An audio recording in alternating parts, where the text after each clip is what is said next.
अच्छे लोगों के साथ हमेशा बुरा क्यों होता है? वहीं जो लोग बुरे कर्म करते हैं और अज्ञान की राह पर होते हैं वो खुशहाल दिखते हैं। श्री कृष्ण ने इसका जवाब गीता में दिया है। तो चलिए वीडियो को शुरू करते हैं। शुरू करने से पहले अगर वीडियो अच्छी लगे तो एक लाइक और सब्सक्राइब कर देना। श्री कृष्ण ने अर्जुन को जवाब देते हुए समझाई है, ये बात लोगों को उनके कर्मों का फल हमेशा मिलता है। गीता सार, आपने महसूस किया होगा कि जो लोग अच्छे कर्म करते हैं वो परेशान रहते हैं, वहीं जो बुरे कर्म करते हैं वो खुशी से रह रहे होते हैं। अच्छे कर्म करने वाले परेशान होते हैं कि आखिर उन्हें इतनी परीक्षा क्यों देनी पड़ रही है, जबकि जो अधर्म की राह में हैं वो खुश हैं और जिंदगी का लुत्फ उठा रहे हैं। अगर आपके मन में भी ये सवाल आया है तो आज हम आपको इसका जवाब देंगे। ये जवाब वो है जो भगवत गीता में लिखा है और श्री कृष्ण ने अर्जुन को दिया था। भगवत गीता में वर्णित कथा के अनुसार जब भी अर्जुन के मन में कोई दुविधा होती थी तो वो श्री कृष्ण के पास पहुंच जाते थे। एक बार की बात है, अर्जुन भगवान श्री कृष्ण के समीप आकर कहा कि वो दुविधा में हैं और इसका जवाब वो श्री कृष्ण से चाहते हैं। श्री कृष्ण ने पूछा कि क्या सवाल है? अर्जुन ने कहा, मुझे ये जानना है कि अच्छे लोगों के साथ हमेशा बुरा ही क्यों होता है, वहीं बुरे लोग खुशहाल दिखते हैं। अर्जुन के मुंह से ऐसी बातें सुनकर श्री कृष्ण मुस्कुराए और कहा, मनुष्य जैसा सोचता है और महसूस करता है वैसा कुछ नहीं होता है, बल्कि अज्ञानता की वजह से वो सच्चाई नहीं समझ पाता है।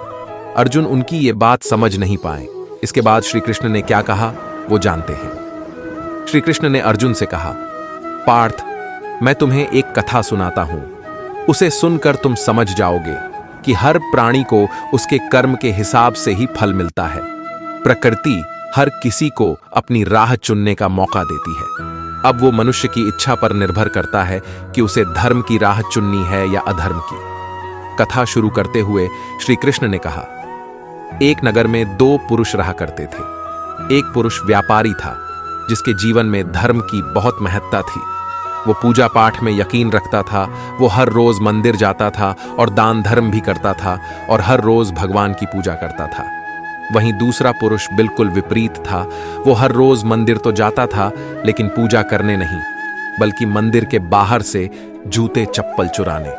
उसे दान और धर्म से कोई लेना देना नहीं था। समय बीतता गया और एक दिन बहुत जोर की बारिश हो रही थी। इस वजह से मंदिर में पुजारी के अलावा कोई नहीं था। ये बात जब दूसरे पुरुष को पता चली तो उसने कहा कि यह सही मौका है मंदिर का धन चुराने का। पंडित से नजर बचाकर उसने मंदिर का सारा धन चुरा लिया। उसी समय धर्म कर्म में विश्वास रखने वाला व्यक्ति भी मंदिर पहुंचा।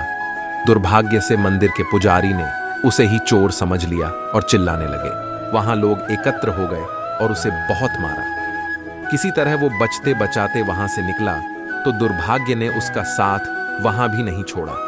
मंदिर के बाहर वो एक गाड़ी से टकरा गया और घायल हो गया। फिर वो व्यापारी लंगड़ाते हुए घर जाने लगा तो रास्ते में उसकी मुलाकात उस पुरुष से हुई जिसने मंदिर से धन चुराया था। उसने कहा, आज तो मेरी किस्मत चमक गई, एक साथ इतना सारा धन मिल गया। ये सब देखकर उसे बहुत बुरा लगा और उसने अपने घर से भगवान की सारी तस्वीरें निकाल दी। कुछ सालों बाद दोनों की पुरुषों की मृत्यु हो गई। मरने के बाद जब दोनों यमराज की सभा में पहुंचे और भले पुरुष ने दूसरे व्यक्ति को देखा तो उसे बहुत गुस्सा आया। उसने क्रोधित होकर यमराज से पूछ ही लिया, मैं तो हमेशा अच्छे कर्म करता था, दान में विश्वास रखता था, उसके बदले जीवन भर मुझे अपमान और दर्द ही मिला और इस व्यक्ति को नोटों से भरी पोटली। आखिर ऐसा भेदभाव क्यों? इस पर यमराज ने कहा, पुत्र, तुम गलत समझ रहे हो। जिस दिन तुम्हारी गाड़ी से टक्कर हुई थी वो दिन तुम्हारे जीवन का आखिरी दिन था, परंतु तुम्हारे अच्छे कर्मों की वजह से तुम्हारी मौत सिर्फ एक छोटी से चोट में बदल गई। तुम इस दुष्ट व्यक्ति के बारे में जानना चाहते हो। दरअसल इसके भाग्य में राजयोग था, मगर इसके कुकर्मों और अधर्म की वजह से वो सिर्फ एक छोटी सी धन की पोटली में बदल गया। कथा सुनाने के बाद श्री कृष्ण अर्जुन से कहते हैं, पाठ क्या, अब तुम्हें तुम्हारे सवाल का जवाब मिल गया। ऐसा सोचना कि भगवान तुम्हारे कर्मों को नजरअंदाज कर रहे हैं, ये बिल्कुल भी सत्य नहीं है।